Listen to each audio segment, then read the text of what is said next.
Salam saudara-saudara yang dikasihi Tuhan. Dalam video ini kita akan mendengar kesaksian yang sangat menyentuh dari seorang mantan muslim yang mengalami perjumpaan pribadi dengan Tuhan Yesus Kristus. Hidupnya diubahkan dan sekarang ia bersaksi serta membawa banyak jiwa datang kepada Tuhan Yesus. Bagi Bapak Ibu dan Saudara yang baru bergabung di channel ini, silakan berikan dukungan dengan cara like, komen, dan subscribe. Dan juga bagikan video ini kepada Bapak Ibu dan Saudara dan teman-teman supaya banyak orang yang diberkati oleh Tuhan. Kiranya kesaksian ini menguatkan iman kita semua dan menjadi berkat bagi banyak orang. Mari kita mendengarkan dan menyaksikan bersama-sama. Tuhan Yesus memberkati. Lahir tahun 1979. Saya lahir dari keluarga yang tidak mampu. Dari keluarga muslim, teman-teman. Dari kecil, saya ditinggal sama bapak saya. Ibaratnya mama saya aja yang mendidik saya dari kecil. Saya kurang kasih sayang dari seorang ayah, jujur. Kehilangan public figure seorang ayah. Figur seorang ayah yang aku dambakan itu nggak pernah ada.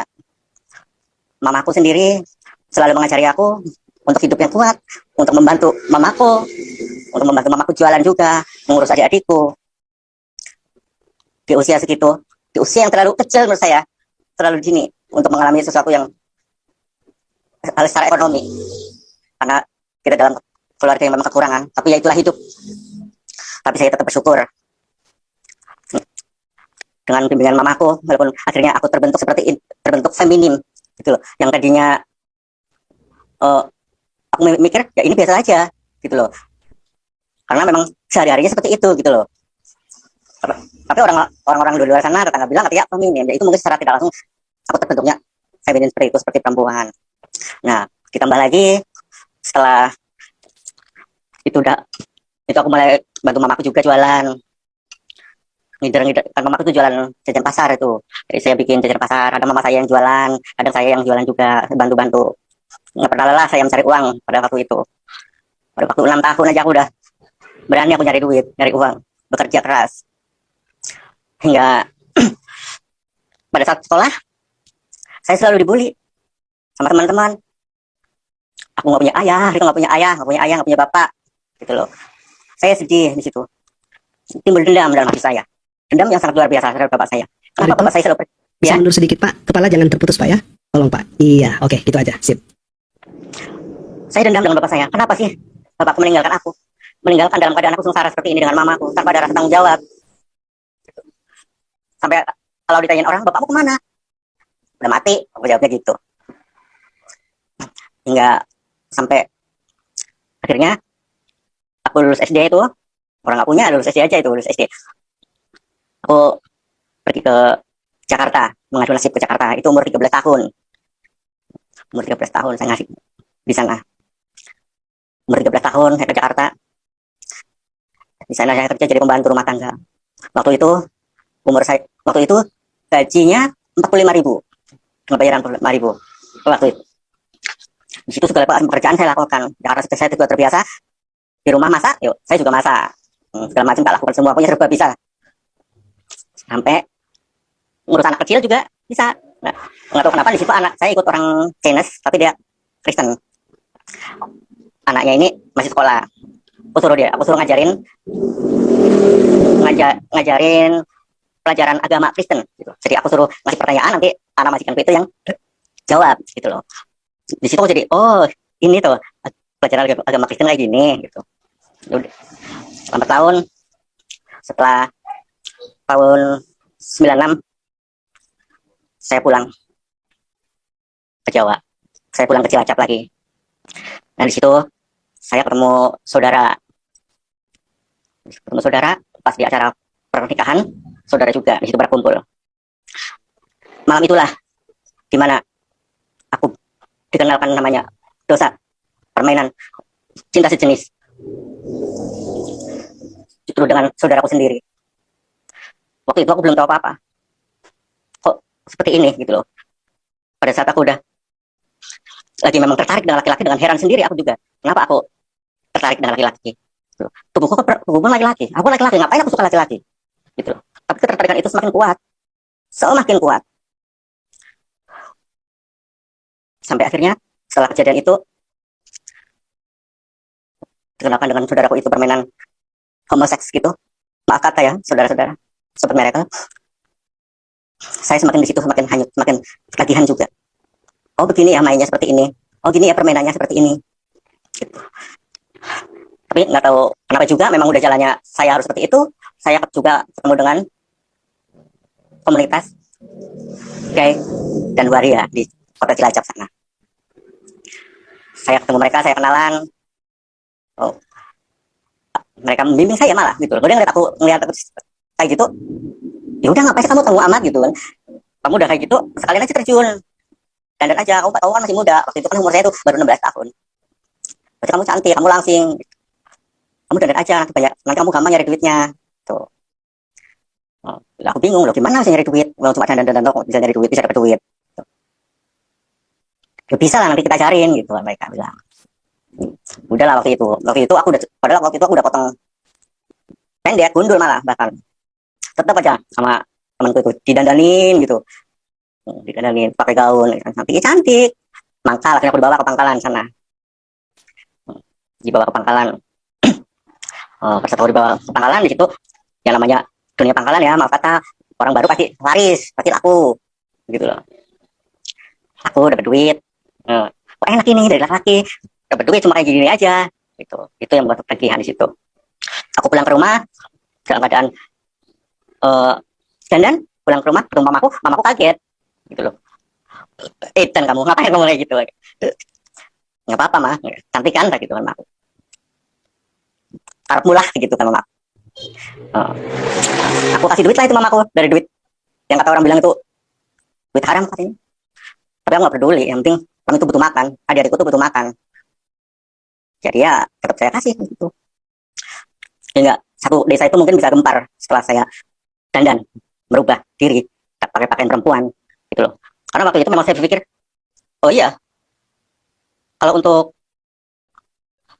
apa namanya bisa menarik laki-laki, otomatis kan saya harus bisa cantik seperti perempuan gitu loh. Masa iya saya mau ibaratnya mau jadi laki-laki gitu kan, cara orang ibaratnya teman-teman bilang itu baju kaleng gitu loh. Jadi aku merubah penampilanku, gaya busanaku, pakaianku, aku ganti. Tetanggaku itu heran gitu loh. Aku heran. Bagi mereka yang suka ya, ih kamu bagus kayak gitu, kamu cantik kayak gitu gitu. Tapi bagi mereka yang tidak suka, apalagi mereka yang fanatik, ya jujur aja mencemooh, menghina ceritanya. Jadi pada saat aku udah menikmati dunia pangkalan, aku menikmati dunia kewariaan, semakin aku terjerumus, semakin aku dalam lagi dalam pikiranku saat itu. Ya udah, ini hidup aku, apapun yang terjadi inilah hidup aku. Terus sampai pada akhirnya pada saat itu teman-teman pada bilang, udah kamu kan gak kayak perempuan, kamu coba deh dibentuk payudara kamu gitu, supaya lebih seksi lagi, supaya kamu lebih menarik lagi, jadi daya jualnya nanti kamu lebih tinggi lagi gitu. Oke, sama kayak gitu, aduh saya pikir dulu deh gitu kan, ngumpulin modal dulu gitu. Hingga satu saat saya lelah jenuh. Pada saat saya pulang mangkal, saya ketemu teman di situ. Saya dikenalkan, kamu mau nggak kerja di salon gitu. Itu tahun 99. Jadi selama 3 tahun itu saya melalang buana dari kota satu ke kota lain, dari laki-laki satu ke laki-laki lain. Hingga tahun 99 aku dikenalkan sama temanku waria juga, dia udah di salon, dia bilang sama saya, apa ya kamu mau mangkal-mangkal gitu terus, kamu nggak punya masa depan gitu loh. Karena aku nggak bisa di salon gitu. Aku nggak bisa di salon, masa ya sih saya di salon, siapa yang bisa nerima aku gitu kan. Ya kalau kamu mau belajar pasti bisa kalau kamu mau belajar kayak. Yaudahlah dicoba. Aku kan jadi orang penasaran juga gitu, penasaran pengen mencoba sesuatu yang baru. Akhirnya aku dikenalkan di salah satu salon di Banyumas. Di situ aku diajarkan, masuk, nih kamu belajar di sini itu guru kamu, atau nanti kamu bisa belajar di situ. Iya, di situ aku lihat warianya itu yang lemah lembut, warianya yang bener-bener sok cantik, bener-bener cantik memang gitu kan. Aku kok bisa gini gitu. Berlawanan dengan pribadianku, walaupun aku masih muda, tapi aku karena kebiasaan aku hidup di jalanan, jadi aku tampil ya urakan gitu loh. Aku tampil urakan, mau bukan, ini nggak bisa yang namanya sok feminim kayak gitu, nggak bisa gitu loh. Jadi aku bukan tipe-tipe banci yang itu, nggak waktu itu. Akhirnya saya diterima di situ, saya belajar dengan sabarnya. Itu teman saya itu belajar aku terus tuh, dengan telaten ngajarin aku di salon gimana caranya ngeramas rambut, semuanya diajarin dengan telaten. Malah yang nggak sabaran tuh aku malah yang marah karena diajarin nggak bisa-bisa. Tapi karena memang ada kemauan juga, sedikit ada kemauan, ada paksaan dari dalam saya, aku harus bisa juga. Begitu ngeliat setiap tutup salon duitnya banyak, nggak perlu mangkal, duitnya banyak ternyata di salon gitu ya, rame gitu, ada duit, jadi nggak perlu mangkal lagi. Di situ akhirnya pola pikir aku juga berubah. Lama-lama juga aku menikmati kerja di salon itu, hingga pada suatu saat saya udah di salon itu tahun 2000. Saya dikasih modal sama kakak saya, dikasih modal buat buka usaha sendiri, buat buka salon. Saya mencoba untuk merintis dari kecil, dari nol, belajar gitu. Saya buka salon tuh di kampung sendiri, belum berani keluar, belum berani keluar daerah. Saya di kampung sendiri, jadi karena aku pikir di kampung sendiri lebih aman karena orang-orang kita gitu kan, orang yang kita kenal gitu. Ternyata salah. Justru malah di kampung sendiri aku diresehin di situ, banyak yang reseh, wah teman-teman gitu kan memang, aduh, banyak anak nakal karena waktu itu memang banyak pengangguran waktu tahun-tahun itu. Akhirnya nggak betah karena memang di tempat sendiri aku nggak dihargai. Akhirnya aku mencoba untuk pindah. Aku tuh nyari kontrakan di kampung sebelah ibaratnya, nyari kontrakan. Di situ aku dapet. Nah, di situ aku udah mulai berkembang gitu loh. Aku udah mulai punya nama di situ. Yang tadinya tetanggaku menghina aku, mungkin bahkan menyepelekan keahlianku. Akhirnya tetanggaku sendiri juga banyak yang ke salonku gitu loh. Setelah banyak dari mulut ke mulut, oh ini salonnya ini bagus gitu. Akhirnya pada saat itu memang belum banyak saingan untuk salon. Jadi nyari duit itu enak, rame gitu loh. Nah, disitulah pada saat ramai itu aku udah mulai terbujuk namanya apa ya, kehidupan yang waria yang gimana sih, yang memang harus kamu harus jadi perempuan lagi, kamu harus lebih jadi perempuan lagi, jadi gitu loh, kamu harus jadi payudara gini. Akhirnya aku bikin lah di tahun itu, setelah memang salon ramai, aku banyak duit gitu loh. Akhirnya aku bikin. Nah situ karena terus aku nggak berpikir yang gimana enggak, yang aku pikirkan ya udahlah, kenapa sih, ngapain aku tanggung gitu, kalau udah mau jadi waria. Terus pada akhirnya memang aku mati, sampai mati pun tetap jadi waria. Nggak mungkin aku bisa jadi laki-laki, nggak mungkin itu dalam pikiranku. Sampai mati pun aku tetap waria gini. Terus sampai pada saat itu aku udah aktif di organisasi di Cilacap, organisasi waria di Cilacap. Karena udah ada terbentuk di situ IWACI, yang Ikatan Waria Cilacap, di situ dibentuk. Aku aktif di dalam situ. Pada saat aku mulai aku aktif di sana, aku udah meninggalkan dunia pangkalan gitu loh. Tapi kan untuk nggak mengurangi bahwa aku ini, justru malah pada saat aku udah punya duit sendiri gini, bukan aku yang dibayar, kadang aku malah ngebayar juga gitu. Malah aku nyari laki-laki, kadang-kadang ada nyari, ibarat kata nyari berondong gitu. Hingga semakin jauh semakin terlena aku dengan kewariaan ini. Semakin ibaratnya itu semakin berkarat gitu loh. Semakin mustahil untuk aku bisa berubah, untuk kembali lagi ke aku yang dulu, yang pertama aku lahir gitu loh. Semakin mustahil. Hingga pada akhirnya aku di mana? Tahun 2007 di situ organisasi kami dapat undangan dari Semarang, acara temu kangen. Di situ katanya tuh banyak kumpul semua, ada waria-waria, ada gay, ada lesbi gitu loh. Jadi anak jalanan itu katanya kumpul gitu loh. Infonya gitu. Jadi saya penasaran. Emang bener? Ya temu kangen ramai tau di Semarang gitu. Udah gitu, akhirnya aku berangkat, kami rombongan dari Cilacap. Dari Cilacap kita rame-rame satu bis gitu, terbis. Terus sampai Semarang, aku heran loh, kok bangunannya bagus banget gitu kan, bangunannya gede, bagus, enak gitu.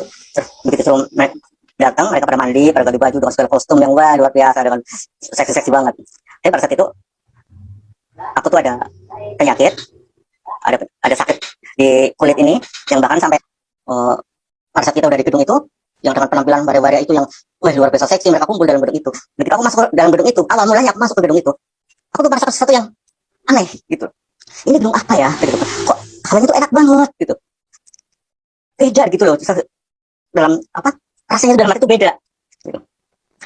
Begitu aku masuk lebih dalam lagi, di situ mereka udah berkumpul, ternyata luar biasa mataku tuh tertuju, luar mataku, waduh, ternyata ada salib di depan.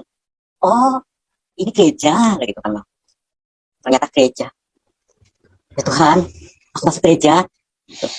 Aku tuh senang banget rasanya, senang banget, luar biasa. Ada sukacita gitu dalam hati ini. Aku masuk gereja, ada damai di sini, gitu, enak, gitu loh.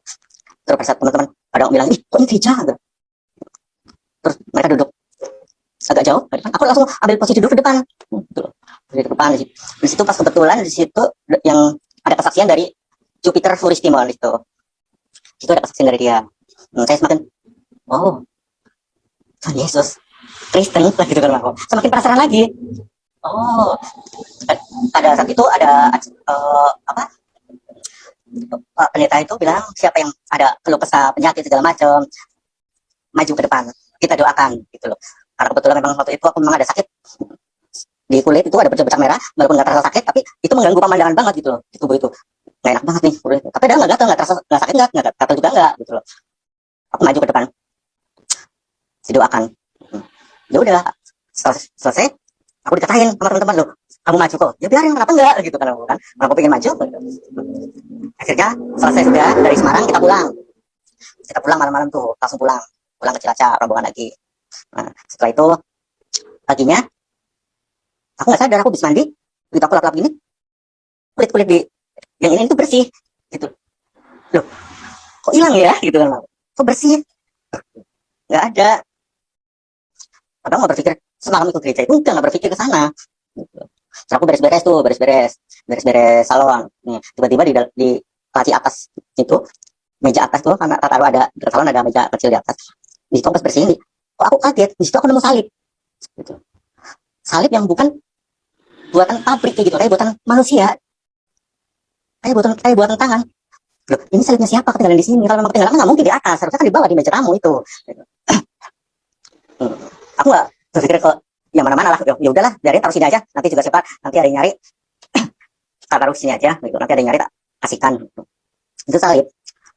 Itu sampai akhirnya semakin kesini tahun 2007 itu, terus tahun 2010, menginjak tahun 2010, usaha aku hancur, teman-teman. Usaha aku hancur. Karena ya memang harus begitu kali ya. Hancur. Utang banyak. Duit habis, utang banyak. Semakin kesini banyak saingan. Usaha salon. Iya kan? Setelah itu, aku bingung. Di situ aku berpikir, kemana ini? Apa yang aku lakukan? Gak mungkin lah aku mangkal lagi. Gitu loh. Akhirnya secara tidak langsung lagi juga, untuk mengisi waktu luang, aku mangkal lagi. Karena alat-alat salonku, aku bawa pulang lagi ke rumah. Dan aku nggak bisa bayar kontrakan lagi, udah bisa memperpanjang lagi untuk kontrakan. Akhirnya aku lagi ke rumah alat-alatnya, aku kembali lagi ke mangkal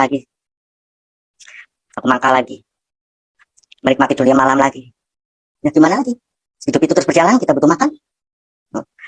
Adikku, keluarga aku juga butuh makan, masih tetap butuh makan. Aku mangkal lagi, nyari duit kayak gitu lagi. Usaha yang perintis dari kecil aku hancur. Teman-teman yang dulu aku ibaratnya aku tolong, pernah aku ini, begitu aku hancur, teman-teman apa? Nggak ada yang peduli.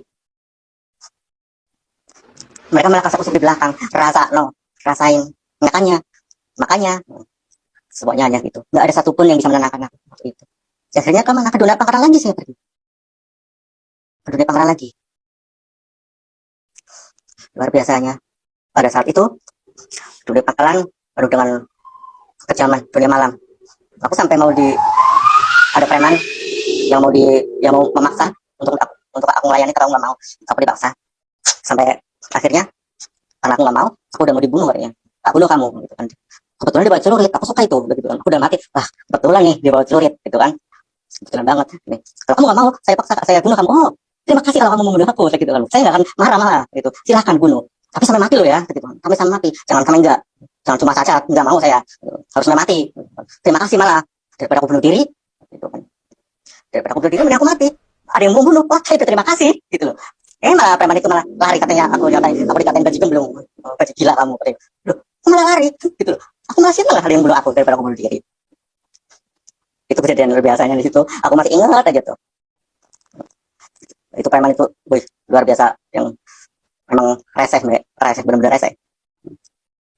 Padahal ya kembali lagi ke cerita masa lalu lagi, aku dulu juga pernah mau bunuh diri karena ya stres, gitu loh. Stres memikirkan hidup, kok aku laki-laki kok bisa jadi perempuan kayak gini. Aku nggak terima, jujur aku nggak terima, gitu. Aku mencoba untuk berontak.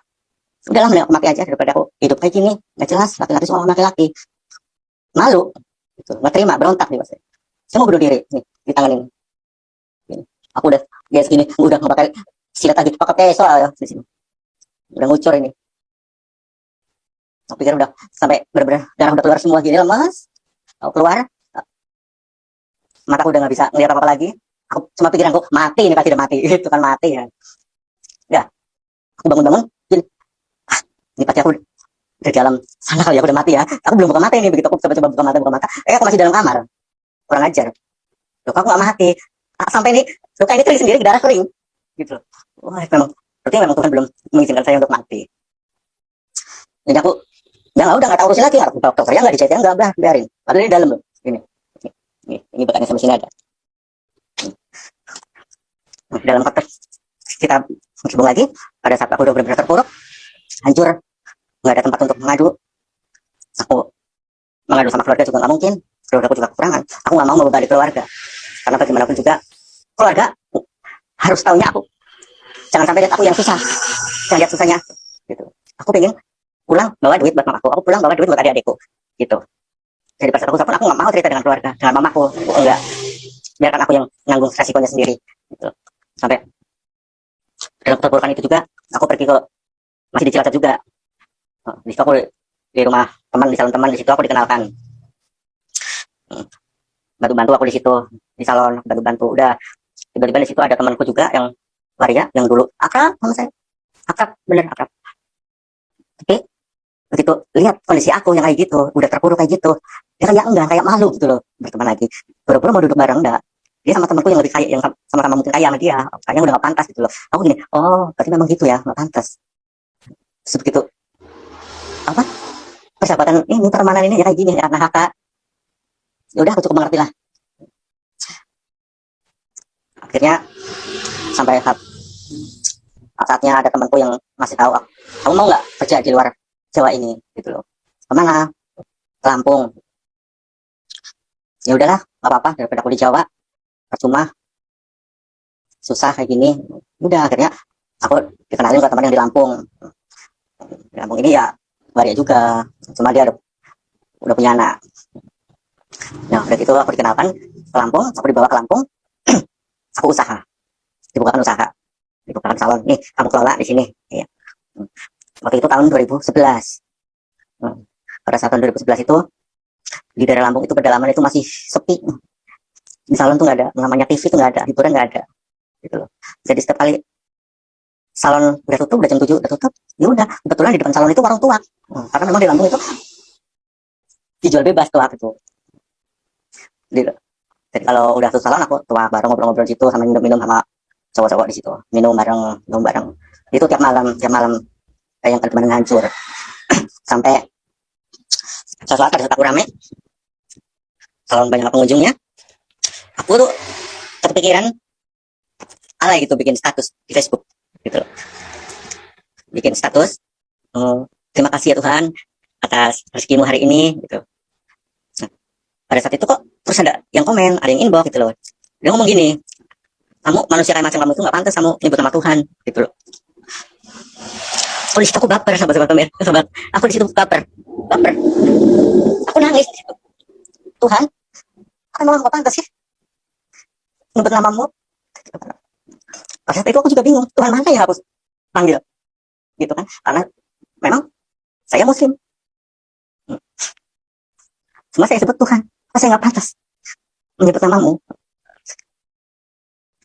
Sejak itu aku nggak mau lagi menjawab bikin status yang namanya ucapan syukur di sosial media, ini enggak pernah.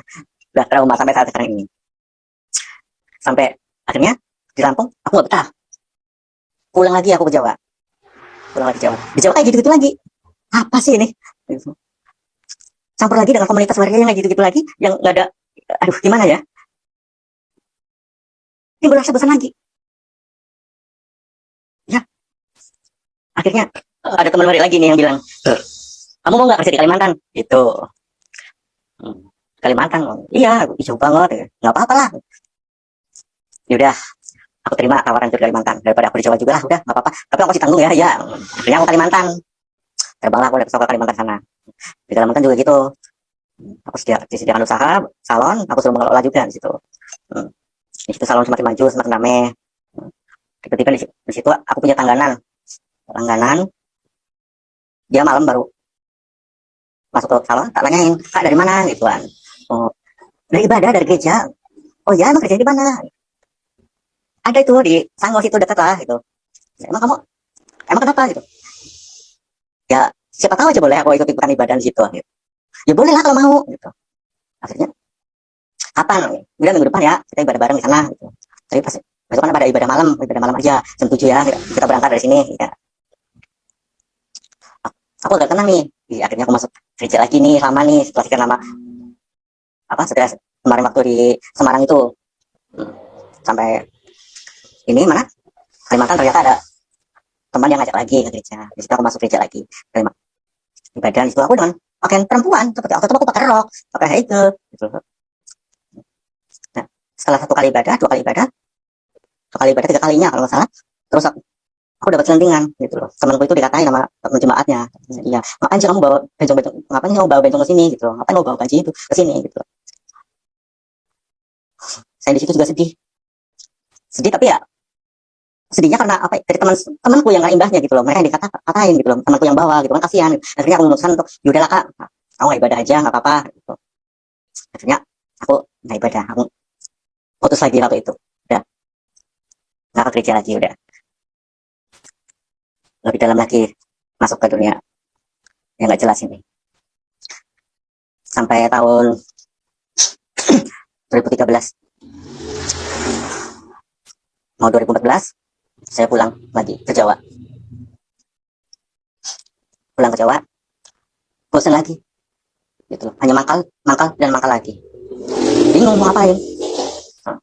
Sampai akhirnya ada tawaran lagi nih ke Bali, kamu nggak kerja di Bali? Weh, mau lah gitu kalau aku di Bali gitu. Oke, terus senang hati nih ke Bali. Begitu aku nyampe Bali, udah dana kan udah dibiayain semua. Nyampe Bali, aku ketemu sama bosnya gitu, dia ngeliat aku tuh, ngapain kamu dandan kayak gitu, kamu boleh kerja di sini tapi kamu jangan dandan, kamu jadi laki-laki aja, pakai perempuan, pakai baju laki-laki aja. Aku langsung tuh nggak bisa, mending aku pulang aja, nggak diterima juga nggak apa-apa gitu kan, daripada aku harus jadi laki-laki gitu kan, nggak bisa. Oh, jadi bosku itu udah deh terpaksa, oh, buat kamu spesial nggak apa-apa kamu dandan gitu, tapi kamu jangan macam-macam ya gitu katanya, karena mereka di sini dengan baju itu masih awam gitu katanya. Oke siap gitu kan. Tapi ternyata memang setelah beberapa bulan pun aku nggak betah di situ, di Bali itu nggak betah, nggak kerasan, malah suka banget saya di Bali. Tiap hari lihat orang mabuk kayak gitu udah mulai nggak suka saya sama aku.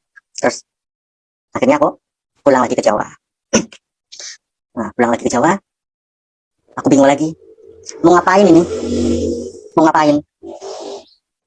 Terus dengan segala macam pekerjaan yang paling mangkal, udah bosan kan. Akhirnya tahun 2015 ada temanku pria senior, dia datangnya dia tuh sayang banget sama aku, dia udah seperti ini orang tua lah ibaratnya, orang tua. Kamu tuh udah punya skill, punya kepintaran, pokoknya kamu buka salon lagi. Ah enggak lah, udah capek, kamu tuh masih muda sayang gitu loh, kamu masih usia produktif sayang, pakai lagi usaha kecil-kecilan, kontrak kecil-kecilan. Akhirnya aku ngontrak lah di satu daerah, bukan di daerah aku sendiri, lain masih Cilacap aja. Ya aku ngontrak di daerah Kroya. Nah, pada saat aku ngontrak di daerah Kroya itu lumayan, begitu kan rame gitu kan, banyak pelanggan, udah mulai enak tuh. Aku pikir bangkit lagi nih, aku mulai pasti rame gitu. hingga saat temanku itu yang baris senior itu datangin aku gitu loh. Dia nggak tahu kenapa dia tiba-tiba bilang, aku mau nanya sama kamu sebenarnya tuh Islam atau Kristen gitu. Ya Islam, tetap Islam gitu loh. Tapi aku cenderung ke Kristen gitu loh. Hati aku ini ke Kristen karena aku punya tempat ibadah gitu. Selama ini kan nggak mungkin aku masuk ke ya, ke masjid gitu kan. Masa ibadah ke masjid tuh mau pakai baju apa? Sedangkan terus aja suruh pakai baju laki-laki nggak mau gitu kan. Akhirnya ya udah kalau kamu mau gereja besok minggu kita ibadah bareng di sana, kita berangkat gitu. Puji Tuhan akhirnya minggu itu aku siap-siap nih ibadah perdana. Sukacita, senang, luar biasa ini aku punya tempat ibadah kayaknya ini gitu. Semangatnya luar biasa, dandan cantik, itu baju yang seksi. Karena aku pikir kan sama dengan yang di Semarang sono gitu kan, bebas gitu. Benar, temanku ya cuma gini, gila kamu gitu. Ya udah gitu aku masuk nyampe gereja, di situ ada yang bagian banyak tamu di situ. Begitu aku masuk ke gereja, aku di situ aku udah rasanya tenang, enak ya gitu kan. Hati ini tuh gimana sih, luar biasa gitu, belum pernah aku rasakan ini gitu. Terus aku lihat di depan itu singer lagi menyanyikan puji-pujian gitu, terus lagunya tuh enak. Akhirnya aku terbawa dalam pujian-pujian itu, aku nyanyi, aku menikmati musiknya, aku nyanyi, aku disuruh angkat tangan, aku luar biasa, aku menikmati semua pujian. Ternyata pujian itu bukan cuma sekedar pujian, itu benar-benar mungkin doa kali ya, karena hatiku tuh tenang banget di sini gitu. Yang orang bilang mungkin orang Kristen ini soalnya nyanyi gitu, aku baru ngerasain oh ternyata lagunya seperti ini, ibaratnya mulut cuma bergerak dikit aja, hati yang lebih bergelora, luar biasa gitu. Angkat tanganmu, aku ikut angkat tangan tuh luar biasa. Di situ apa yang aku merasakan yang beda ya. Aku cuma senang dalam hati gini, akhirnya aku punya tempat ibadah, akhirnya aku punya tempat untuk mengadu gitu loh, bukan cuma awang-awang, bukan punya ibaratnya apa ya, terombang ambing gak jelas gitu loh. Sampai akhirnya aku pun menikmati di situ, ketemu sama bapak pendeta, cuma di situ menerima aku dengan sukacita gitu loh, tanpa memandang penampilan aku yang seperti perempuan itu gitu kan. Mereka baik-baik semua di situ juga. Aku rasakan tuh luar biasa gitu loh, ini beda ya orang-orangnya gitu kan. Mereka menerima dengan sukacita, dengan baik, senyuman gitu kan, beda dengan yang dulu-dulu yang waktu di Kalimantan itu gitu kan. Sehingga sampai akhirnya aku rutin tuh ke gereja, rajin ke gereja, tiap minggu pasti ke gereja. Pada saat mulai hingga aku terus aktif aku di gereja tersebut, aku menikmati ibadahku, aku menikmati selalu apa ya, setiap doa-doa yang di gereja tersebut. Sampai akhirnya aku pernah aku disuruh baca itu tuh, kamu sering baca firman gitu kan, firman Tuhan gitu. Baca firman Tuhan, aku dikasih ayat firman Tuhan 1 Korintus 6 ayat 9 dan 10 itu. Ayat Korintus 6 atau firman Tuhan itu mengatakan, atau tidak tahukah kamu bahwa orang yang tidak adil tidak akan mendapat bagian dalam kerajaan Allah? Janganlah sesat, orang cabul, penyembah berhala, lancir yang memurid. Waduh, sakit banget. Kok komplit banget ya, sakit banget aku. Ini kan semuanya ada pada aku gitu loh. Kalau Jakarta bilang katanya, ini sih gue banget, udah komplit gitu loh. Cabul iya, padi iya, pemurid iya, pemabuk iya, penipu iya, semuanya. Aduh, ya nggak mungkin dong aku masuk surga, nggak ada surga ya buat orang-orang seperti itu. Tapi itulah, aku selalu berpikir terus itu ayat. Tapi nggak, masih biasa gitu. Aku masih berpikir, masih ada waktu nanti. Tapi bisa berpegangan itu dari pas aku ini, ada kerajaan surga ini. Sampai akhirnya aku dapat ayat lagi, gitu. Aku baca lagi di firman Tuhan yang waktu itu aku kurang jelas. Di situ ada sesuatu yang baik, pergaulan sesuatu yang baik akan mengarah sesuatu yang buruk, sesuatu yang buruk akan mengarah sesuatu yang baik. Nah situ aku berpikir lagi, wah berarti aku harus menjauhi dari komunitas ini ya, gitu kan aku. Aku mulai berpikir di situ, ya nggak tahu kenapa aku berpikir ke arah situ. Jadi oke, aku harus keluar dari lingkaran ini. Aku harus keluar dari lingkaran ini. Itu apa? Pelan-pelan aku akan mundur gitu loh. Pada saat teman-teman datang ngajak, pergi ngeluyur, enggak lah, aku di rumah aja. Mending aku waktu untuk berdoa di rumah. Pada saat teman-teman ngajak aku untuk pergi kemana, enggak lah, aku di rumah aja, di salon aja, usaha aja. Itu. Enggak, memang benar luar biasanya di situ. Aku udah mulai meninggalkan. Ibaratnya udah di tepian ini, udah di tepian lingkaran setan ini ibaratnya. Aku udah menepi, dikit-dikit aku menepi, menjauhi pergaulan-pergaulan itu. Bukan karena aku benci dengan mereka, enggak. Gitu. Karena aku pengen lepas dari lingkaran setan itu. Pengen, gimana sih caranya keluar dari lingkaran ini? Gimana sih caranya biar keluar dari zona itu? Ya kita harus pelan-pelan, pelan-pelan santai aja, pelan-pelan, lama-lama aku tepi ya, gitu. Sampai aku benar-benar betah di salon, di usaha di rumah. Sambil aku tetap ibadah, gitu. Segala kegiatan ibadah di gereja, aku ikuti dari komsel, segala macam aku ikuti.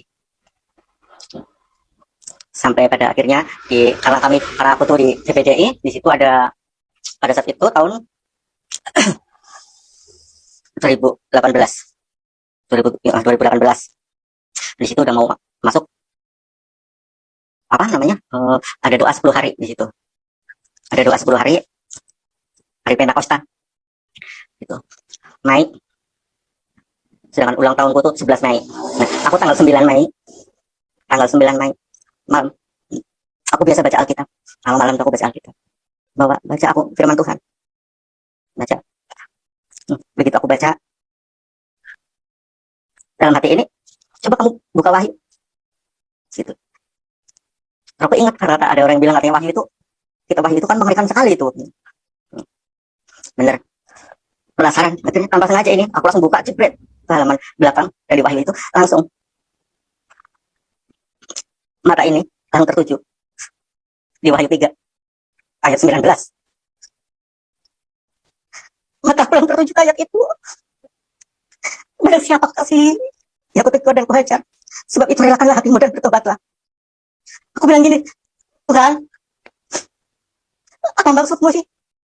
Kenapa mata ini harus menuju ke ayat ini? Itu kan aku. Dan satu ayat saja, aku tutup Alkitab. Aku berpikir, aku merenung terus, sampai aku nangis terus. Firman Tuhan yang luar biasa ini, sampai aku, kalau ingat firman ini, ayat ini yang benar-benar menegur aku. Tanpa terasa.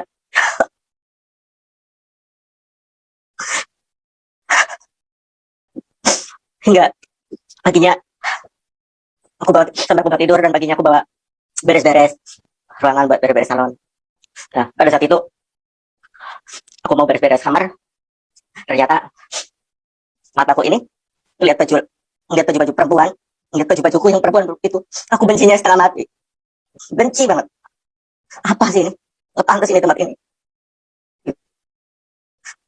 Akhirnya baju-baju ini aku bungkus ke dalam karung, masukkan ke dalam karung. Nah, udah aku masukkan karung semua ini semuanya, udah aku masukkan karung semua. Nah, begitu masukkan karung, terus aku simpan tuh. Terus aku datang ke ruangan salon, aku cukur rambut nih, cukur rambut sendiri. Udah potong rambut sendiri, ini langsung ke kamar mandi. Kamar mandi, aku selesai mandi, aku balik ke kamar. Aku bingung, loh, terus aku pakai baju mana? Kan nggak mungkin aku pakai baju itu lagi, gitu kan aku kan. Waduh, ya antara bingung, antara takjub, gitu loh. Kok bisa sih aku seperti ini, gitu loh. Orang rambutku pendek, aduh, gimana ya? Terus aku telepon Pak Pendeta, telepon keluarga pastori. Puji Tuhan direspon baik, mereka juga kaget juga dengan perubahannya, bahwa saya bisa berubah kayak gitu dalam waktu yang mereka pikir nggak secepat ini, gitu loh. Akhirnya aku dikasih baju sama pastori, sementara buat ganti dulu. Nah, pada saat itu juga aku ganti baju, aku ada yang aneh juga. Oh, baju kayak gini, dalam pikiran aku tuh kayak gimana? Oh, pada saat aku udah ganti baju laki-laki, aku mau keluar, ini ada suara yang nggak jelas. Suara iblis ini mengatakan, mungkin kamu bisa keluar, mungkin kamu mampu keluar rumah karena apalagi ke jalan, nggak pantas kamu pakai pakaian laki-laki kayak gitu. Aku sempat bingung, nggak pantas ya, begitu semua. Tuhan, beri aku kekuatan Tuhan. Aku coba dalam hati gitu, Tuhan, beri aku kekuatan supaya aku kuat. Siapa bilang aku nggak kuat gitu? Aku kuat kok, aku bisa kok. Akhirnya aku keluar. Nah, begitu aku kembali lagi, Aku ngomong lagi sama si ini iblis kali ini yang ngomong yang kurang ajar. Menang kan aku bisa kan? Gitu. Nah, itu awal.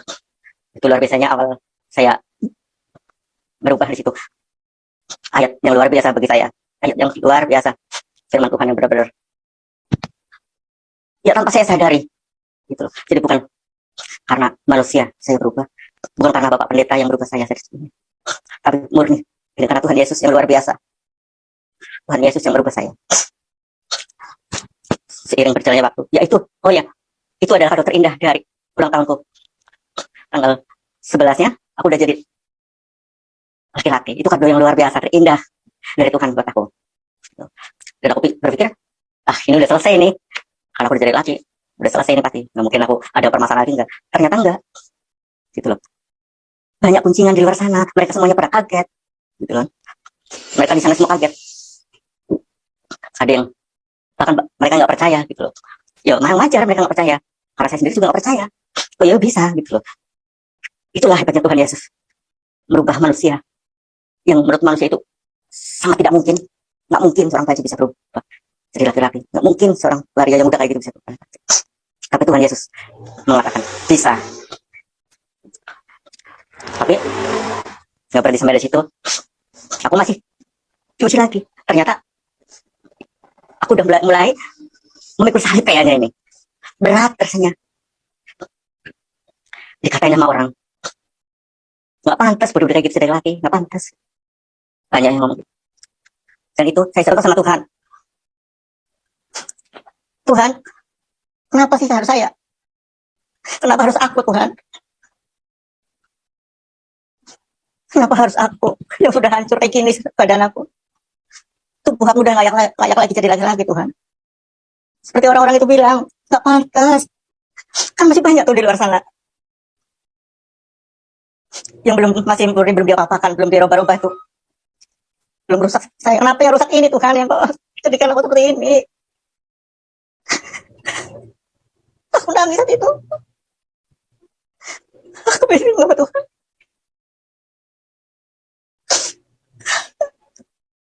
Tapi Tuhan dalam hati aku bilang, aku nggak melihat fisik kamu. Aku nggak melihat rupa kamu. Tapi Tuhan melihat hati dan imanmu. Kalau cuma untuk merubah mereka, mungkin bagi Tuhan yang masih ini mungkin gampang. Tapi mungkin Tuhan punya rencana lain buat aku. Sejak saat itu, aku udah gak tenang lagi dengan baca itu bahwa Tuhan itu nggak melihat fisik. Tuhan itu nggak melihat rupa. Tuhan itu melihat hati. Boleh manusia di luar sana menghina aku. Boleh manusia di luar sana mencemooh aku. Tapi Tuhan sekali membuka pintu. Tidak akan ada yang bisa menutupnya. Itu janji Tuhan. Akhirnya aku kuat lagi. Aku bangkit lagi. Aku semakin rajin. Aku semakin intim dengan Tuhan. Semakin intim dengan Tuhan. Tapi semakin intim dengan Tuhan, semakin berat juga beban salib yang kupikul. Gak mudah. Setelah aku berubah, usaha salonku sepi. Yang tadinya rame bisa turun 75%. Apalagi tamu-tamu itu melihat bahwa aku berubah itu karena Tuhan Yesus. Aku berubah karena aku masuk Kristen. Itu. Tapi aku tetap kuat. Mungkin ini salib yang harus aku pikul. Aku gak takut lagi. Aku semakin dirindu Tuhan. Semakin dekat lagi. Semakin dekat lagi. Semakin berat pula salib yang aku pikul.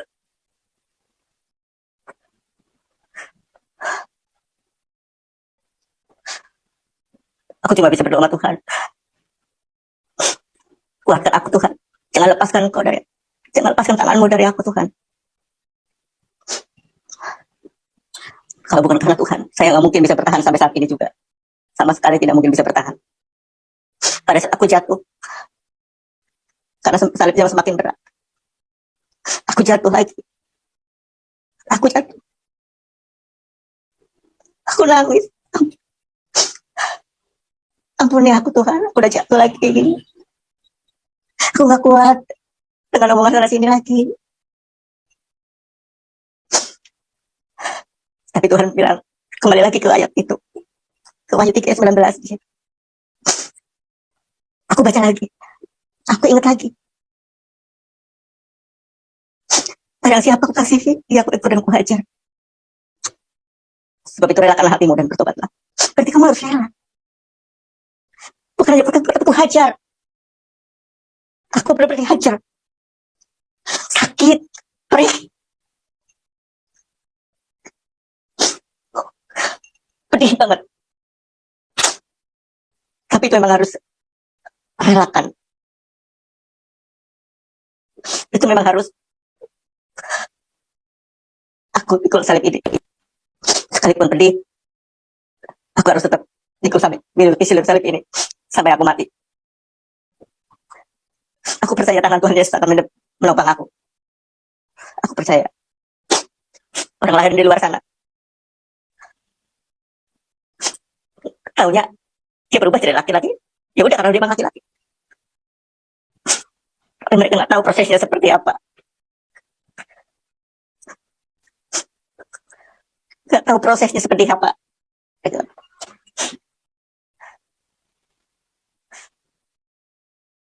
Tapi Tuhan Yesus penyemangat hidupku. Aku sudah diselamatkan sama Tuhan.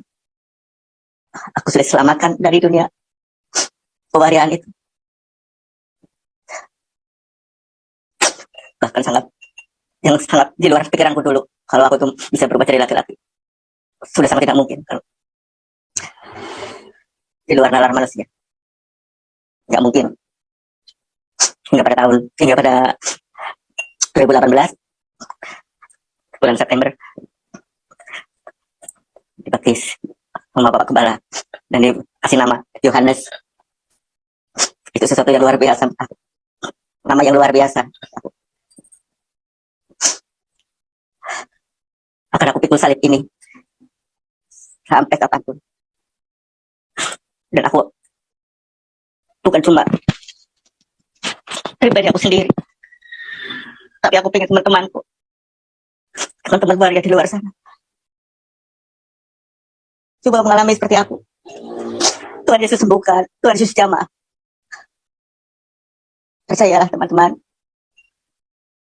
di saat di dunia ini tidak ada orang yang mau mengerti. Tuhan Yesus mengerti. Tuhan Yesus sangat mencintai orang-orang yang berdosa.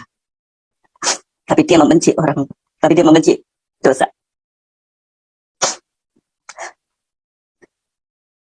Demikianlah kesaksian ini.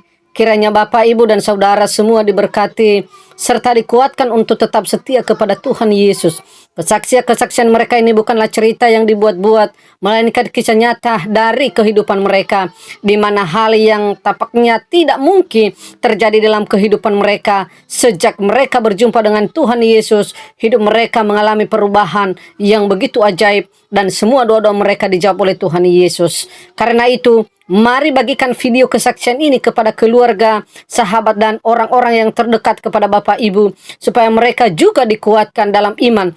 Siapa tahu ada di antara mereka yang sedang mengalami pergumulan atau tantangan hidup, dan melalui kesaksian ini mereka kembali dikuatkan, dibangkitkan semangat mereka kembali, serta menemukan kebenaran yang sejati, dan mereka tidak ragu-ragu lagi karena mereka telah menemukan Yesus Kristus dalam kehidupan mereka.